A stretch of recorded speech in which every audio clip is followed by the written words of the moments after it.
Bonjour à tout le monde. Dans la précédente vidéo, on a expliqué le mot-clé qu'une femme a besoin. Quelle est cette chose-là qui permet à la femme d'exister? Et ce que nous avons vu, c'est ce que le Rambam écrit dans Ilchot Ishut, dans son 15e chapitre, Halakha 19, la 19e Halakha. Et là-bas, je vous ai expliqué que tout ce qui tourne, ce qu'une femme a besoin par excellence, que l'homme doit donner à sa femme, c'est de lui permettre d'être sécurisé. Ce qu'on va voir cette semaine, c'est ce que l'homme a besoin.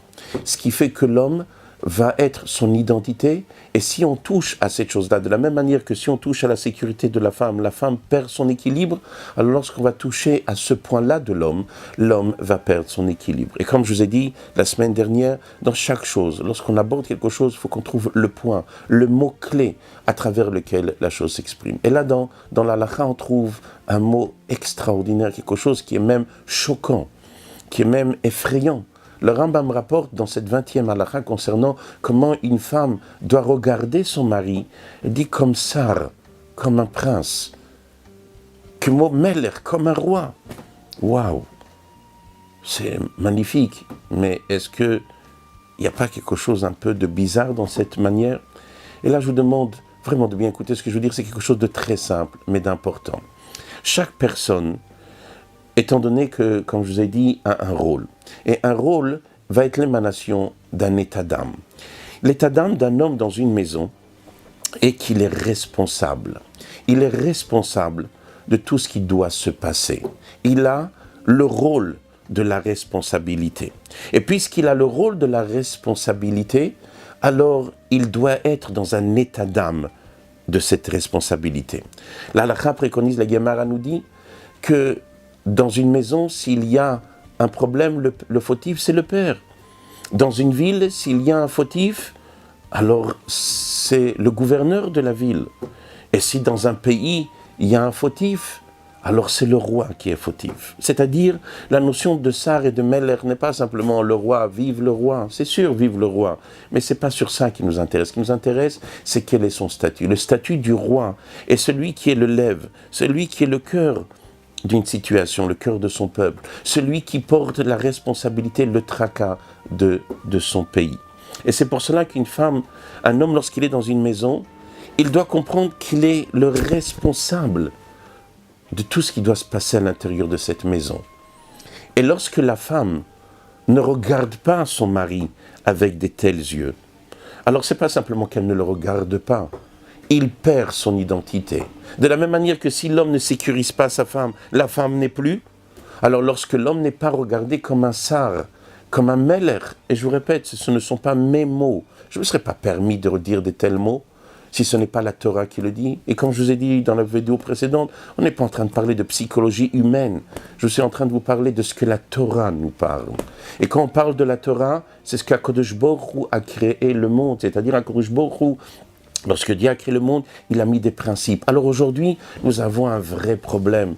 L'égalité des personnages, comme on appelle ça, l'égalité des sexes, l'homme, femme, et tout le monde est égal. Mais ce n'est pas parce que le monde a décidé de ne pas respecter ce que le Créateur a mis en place que ça devient une réalité. Si le monde a décidé de marcher sur les mains, sur ses mains, alors faites-le. Mais votre corps n'est pas fait pour cela. Et c'est pour cela que chaque fois que le monde a voulu dénaturer ce que Dieu a mis sur place, en place, sur pied, alors sur le moment on a cru que ça fonctionnait, mais le monde ne tient pas. Et c'est pour cette raison-là que tous les systèmes qui sont reliés avec des idéologies, avec des psychologies, avec des mentaux de certaines manières, ne tiennent pas. Le communisme, le communisme, le marxisme, oui. Mais à la fin, tout s'écroule. Le socialisme, oui, bon, grâce à Dieu, il y a des trous dans les caisses. Le capitalisme, oui, mais il y a des pauvres. Pourquoi? Parce que Dieu a dit, voilà, il y a une manière comment le monde doit fonctionner. Et Dieu a dit, dans cette manière comment le monde doit fonctionner, alors il faut qu'il y ait du capitalisme.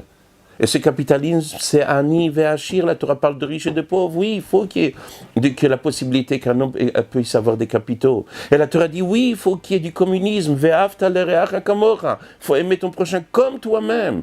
Oui, il faut qu'il y ait du socialisme. Ce qu'on appelle la tzedaka, le maaser qu'il faut donner. Mais lorsque nous, on veut changer ce que Dieu a mis, on se retrouve avec un grand problème. Dieu nous dit, dans une maison, j'ai mis une personne responsable. Et cette personne responsable, il a la responsabilité comme un sar, comme un roi, comme un ministre, comme un prince, comme un roi.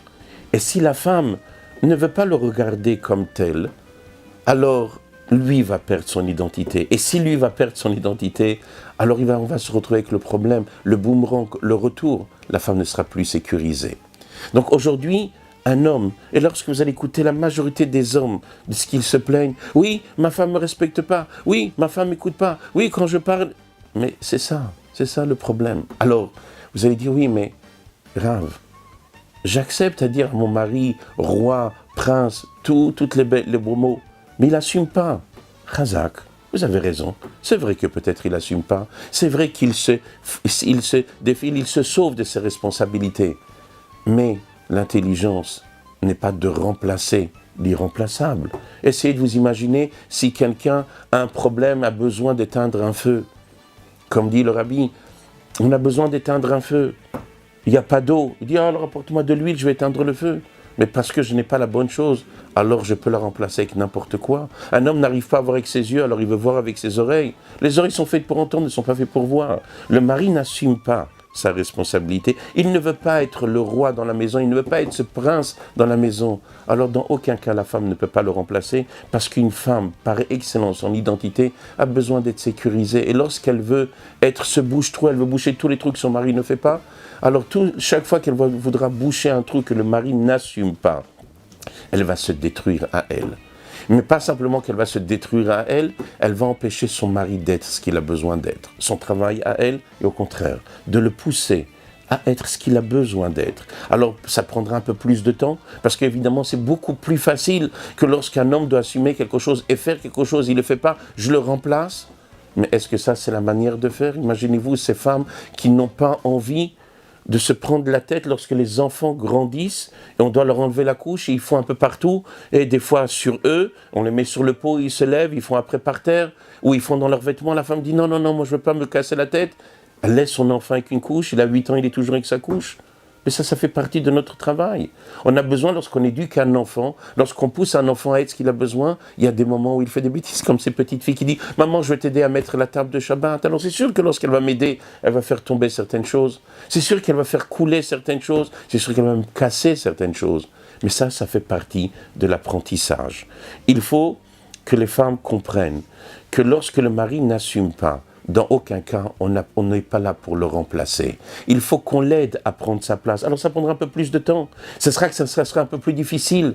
Mais c'est ce que vous avez besoin. Et si vous n'allez pas aller dans cette direction-là, vous allez vouloir remplacer votre mari, vous allez perdre votre identité. C'est pour cela que dans ces maisons-là, où la femme prend sur elle la notion de l'éducation de l'enfant, la responsabilité de l'éducation des enfants, alors cette femme qui était douce au début du mariage, gentille, agréable, sensible, avec le temps devient nerveuse, elle crie. Comme un disait au début du mariage, ma femme parlait, aujourd'hui elle hurle. Mais c'est normal qu'elle hurle, parce que elle est rentrée dans un endroit qui n'était pas le sien. Toi, tu as le devoir d'être ce roi-là qui est là pour la sécuriser. Tu es là pour sécuriser, mais elle doit te donner ta place. Et c'est pour cela que vous allez regarder, dans 90% des cas, je ne parle pas comme des autres problèmes, mais 95% ou 99% des cas, le mari ne se sent pas exister. Alors ce n'est pas parce que le mari se sent un roi dans une maison, alors qu'il écrase quelqu'un. Le travail du roi n'est pas d'écraser son peuple, le travail du roi est de tirer le peuple vers le haut. Alors rappelons-nous, mesdames, le travail d'une femme, l'identité d'une femme, c'est d'être sécurisée par nous les hommes. Mais vous, les dames, avez un devoir de mettre votre mari sur un piédestal. À tel point que dit le Rambam, tout ce que mon mari n'aime pas, je dois éloigner de lui.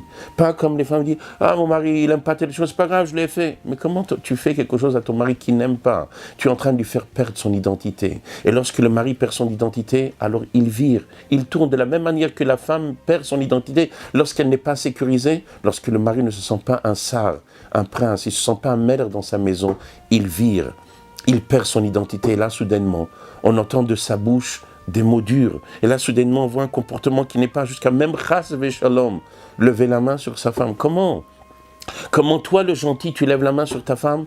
Réponse, elle m'a fait perdre mon équilibre. Et ça a commencé par quoi? Crescendo. Parce que la femme n'a pas donné la place à son mari. Alors je ne vous parle même pas, lorsqu'il y a des difficultés avec les enfants, le mari dit blanc et la femme dit non, non, non, pas du tout. Vous imaginez quelle catastrophe, l'antithèse de ce que le Rambam écrit, et le faire à l'envers, contre ce que le Rambam écrit, c'est d'aller à l'encontre de ce que Dieu a créé, à ce que Dieu a mis sur pied, sur terre. Et donc vous êtes en train de faire perdre l'identité de votre mari, et là votre mari disjoncte, dérape, et ça va. Votre mari peut se tromper. Comme une femme peut se tromper, tout le monde peut se tromper. Un rave aussi peut se tromper, comme ça c'est écrit dans Shulchan Aruch, il peut se tromper. Il n'y a pas de problème, tout le monde peut se tromper. Sauf les tzadikim. Mais tout le monde peut se tromper. Nous, les hommes simples, on peut se tromper. Alors nous, qui pouvons nous tromper, alors notre mari a fait une erreur, c'est pas grave. Il a fait une erreur, on lui parle dans la chambre. Chérie, tu sais, tu as dit telle et telle chose à l'enfant, tu as fait telle et telle chose. Je sais pas, peut-être, certainement tu dois avoir tes raisons. Mais peut-être on fait appel à un spécialiste de l'éducation, peut-être il va nous dire comment faire. Et s'il dit non, alors elle va revenir petit à petit à la charge pour lui parler. Mais de lui tenir tête devant l'enfant. Alors, la première chose que vous allez perdre, c'est l'enfant. Parce que l'enfant, pire de ça, Koret Laganav, lorsqu'il y a une ouverture, alors le voleur s'y met. L'enfant, quand il est petit, il veut la facilité. Donc il y a bagarre entre maman, bagarre entre papa, les deux ils ne sont pas d'accord, je vais en profiter pour me faufiler et sortir de cette situation. Donc la première personne qui va en pâtir, c'est l'enfant. Donc on va faire du mal à l'enfant. Votre mari va disjoncter, il va se remettre sur votre tête, et personne ne va gagner de tout cela. Alors rappelons-nous, la même manière que la femme a besoin d'être sécurisée, il faut que l'homme sécurise sa femme, il faut que la femme donne la place à son mari. Alors Bezrat Hashem, lorsque chacun d'entre nous va se comporter comme il faut, dit le Rambam, alors Zivugam Yale Yafé, leur mariage va être une véritable réussite. Alors que chacun d'entre nous puisse avoir cette bracha, comme dit le Talmud, Ish ve'ish hazar, ou un homme et une femme ont mérité, Shrina benem, la Shrina va être dans la maison de chacun, et lorsque la Shrina est là, toutes les brachot du monde sont là. Amen, Keni Ratson.